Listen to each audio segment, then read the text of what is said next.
أبطال الصف الرابع الابتدائي والمامز الجميلة اللي متابعة معانا، معاكم مس رشا جلال ودي قناتي مس إنجليزي.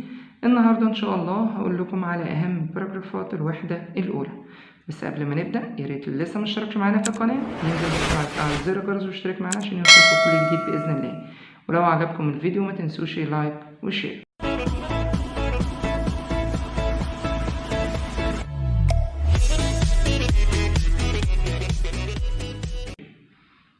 بعد ما قدمت لكم ازاي نكتب باراجراف بطريقه سهله وازاي نكون جمله بسيطه، وكمان قدمت لكم ملخص الوحده الاولى اهم الكلمات واهم الجمل. هسيب لكم طبعا اللينكات كلها في الوصف تحت الفيديو.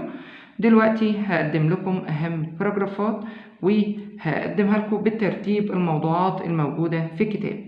اول موضوع كان عندي بيتكلم على food in Egypt. food in Egypt الطعام في مصر. طبعا احنا قلنا الباراجراف عندي علشان اكتبه بيعتمد على حاجتين، ان انا اكون طبعا عندي حصيلة كلمات كويسة وجمل، وده طبعا اللي انا اكدت عليه في الفيديو التاني بتاع ملخص الكلمات والجمل. وازاي اكون جملة بسيطة، ازاي اكون جملة بسيطة، وده طبعا قلت لكم في الفيديو الاول. فهنا بيقول لي ايه؟ هنا لما يجي يقول لي مثلا write a paragraph about 18 words مثلا عن food in Egypt. تمام، هنكتب باراجراف من 18 كلمة عن food in Egypt. food in Egypt الطعام في مصر. food in Egypt يعني ايه؟ الطعام في مصر. هكتب ايه؟ الجمل البسيطة اللي انا كاتباها دي كلها كانت موجودة عندك في درس في المحادثة. طبعا اول حاجة وانا بكتب طبعا لازم اسيب جزء في اول سطر، في اول جملة هسيب جزء كده فاضي وبعد كده ابتدي كتابة الجملة الاولى. هذكركم على السريع كده ان انا طبعا اول حرف من كل جملة لازم يبقى كابيتال، وفي نهاية الجملة لازم احط نقطة اللي هي الفواصل بتاعة الجمل. نيجي لاول حاجة، نيجي لاول جملة farmers produce many things in Egypt. جملة سهلة وبسيطة جدا جدا جدا. farmers produce many things in Egypt. الفلاحين produce يعني ينتج الكثير من الاشياء في مصر. farmers الفلاحون. produce يعني ينتج. ينتجوا ايه؟ many things in Egypt. ابدأ افسرها بقى. they grow rice يعني بيزرعوا ايه؟ رز. they grow sugarcane to get sugar. sugarcane اللي هو قصب السكر. لو نلاحظ طبعا انا كل الجمل اللي بستخدمها في الباراجراف كلها جمل بسيطة اهي، وكلها معلومات من المحادثات وقطع الريدنج اللي عندي في المنهج. يعني قلنا farmers produce many things in Egypt. they grow rice. they grow sugarcane to get sugar. وبيعملوا ايه كمان؟ بيربوا الدجاج. they raise chickens. وبيربوا الدجاج raise chickens. Egyptian food is yummy. يعني الطعام المصري لذيذ. yummy. I like it. أنا بحبه.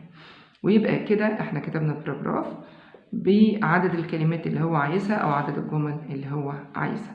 يعني لو ناخد بالنا من الباراجراف ده كويس هنلاقي ان كلمات من الدروس اللي علينا والمعلومات نفسها برضو من الدروس اللي علينا. علشان كده مهم جدا انك تذاكر الجمل زي ما انا ما قلت لك في الفيديو اللي فات. نيجي لتاني باراجراف. تاني باراجراف انا قلت قبل كده هو الدرس كان عنوانه I am healthy، بس هو طبعا هنا ممكن يجي يقول لك اتكلم على healthy lifestyle او you are healthy. يعني ممكن تلاقي العنوان ده او العنوان ده، والاتنين هنكتب نفس الكلام. هقول ايه؟ يعني healthy lifestyle اللي هو اسلوب الحياة الصحية. ازاي بنبقى I am healthy؟ يعني هي دي. طيب هقول ايه؟ I'm healthy. انا احيا بصحة جيدة، انا صحي. انت healthy ازاي بقى؟ هبتدي اقول اهو I do a lot of sports at school. شايفين الجمل بسيطة جدا جدا جدا فوق الوصف. I do a lot of sports at school. do sports يعني يعمل رياضة. خلاص. قال لي هنا on the weekend. ده طبعا تعبير واخدينه في الدرس الثاني في العطلة نهاية الأسبوع. في عطلة نهاية الأسبوع بعمل إيه؟ I walk to my grandma's house. أنا بتمشى لحد بيت جدتي. طبعا walking is important to be healthy. طبعا المشي مهم جدا عشان تبقى صحي، فعشان كده قال لي I walk to my grandma's house. أنا بتمشى لحد بيت جدتي. I drink cola. أنا بشرب كوكاكولا. But I want to drink more water. طيب واحد هنا يقول لي لا أنا مش عايز أكتب حاجة غير صحية، ولكن أنا عايز أعمل حاجة صحية. ممكن تشيل I drink cola وتكتب I drink milk. I drink a lot of water. اكتب اللي انت عايزه، هو ده مجرد نموذج، انت ممكن تكتب أحسن منه كمان. تمام. I eat healthy food. I eat healthy food يعني أنا باكل أكل إيه؟ صحي. I like fruits and vegetables. I like fruits and vegetables وبحب الخضار والإيه؟ والفاكهة. تاني I am healthy. I am healthy. I do a lot of sports at school. On the weekend I walk to my grandma's house. I drink cola, but I want to drink more water. I eat healthy food. I like fruits and vegetables. تمام؟ يعني يقول لي write about healthy lifestyle هكتب ده. طيب you are healthy هكتب ده. عندك احنا خدنا حاجات كتيرة جدا، عادات كتيرة جدا تخلينا healthy. ممكن نكتب أي حاجة نزودها طبعا sleep for 8 hours مثلا أي حاجة go walking do sports. تمام. أي حاجة من الحاجات اللي احنا خدناها إن احنا ازاي نبقى صحي ممكن نكتبها نزود بيها الباراجراف بتاعنا أو نكتبها هي في الأساس. تمام. دي نماذج وليست حصر، يعني مش لازم الجمل دي هي نفسها اللي نكتبها، بس طبعا أنا بسهل عليك وبحاول أجيب لك جمل ونماذج سهلة جدا علشان أنت تعمل زيها أو تاخدها كده زي ما هي. نيجي للباراجراف الثالث وكان عنوانه A scientist. A scientist عالم، وظيفة العالم. كان زميل لنا من زمايلنا قالوا إن إيه؟ إن بابا عالم واداني شوية معلومات، هما دي المعلومات اللي أنا هستخدمها. بيقولي my father is a scientist. تاني my father is a scientist. بابا عالم.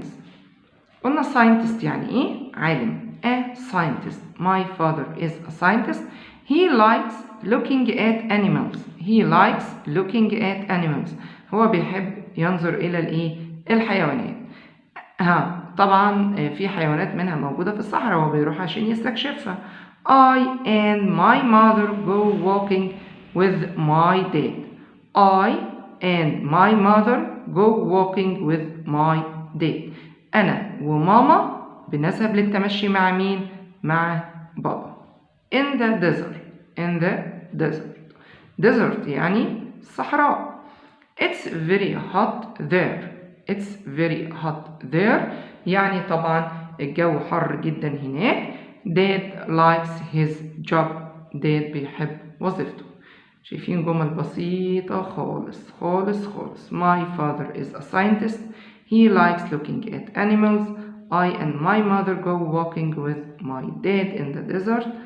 It's very hot there. Dad likes his job. شايفين جمل بسيطة جدا. نيجي لآخر موضوع عندنا وهو كان عن دمياط أو food in دمياط. محافظة دمياط. دمياط يعني محافظة دمياط. The land in دمياط governorate is rich in nutrients. الأرض دمياط governorate محافظة دمياط rich in غنية ب nutrients العناصر الغذائية. يبقى the land in دمياط governorate is rich in nutrients. قلنا farmers grow fruits and vegetables. Farmers grow fruits and vegetables يعني الفلاحون بيزرعوا fruits فاكهة vegetables خضروات. fishermen اللي هم مين؟ الصيادون السمك. catch thousands of fish بيصطادوا آلاف الأسماك. دمياط is famous for دمياطي cheese. دمياط is famous for دمياطي cheese. دمياطي cheese يعني ايه دمياطي cheese؟ الجبنة الدمياطي. وبكده طبعا أكون قدمت لكم أهم 4 عناوين أو أهم 4 باراجرافات موجودين عندنا في الوحدة الأولى. كان أول واحد food in Egypt، بعديه healthy lifestyle أو you are healthy، وبعديه scientist، وآخر حاجة كان عن دمياط جوفرنوريت محافظة دمياط. وبكده طبعا أكون جيت لنهاية الفيديو، أتمنى تكونوا استفدتوا معلومة، وأشوفكم على خير بإذن الله في فيديوهات لاحقة. ما تنسوش طبعا لايك وشير وسبسكرايب، دعم لينا إن شاء الله عشان نستمر. باي فور ناو.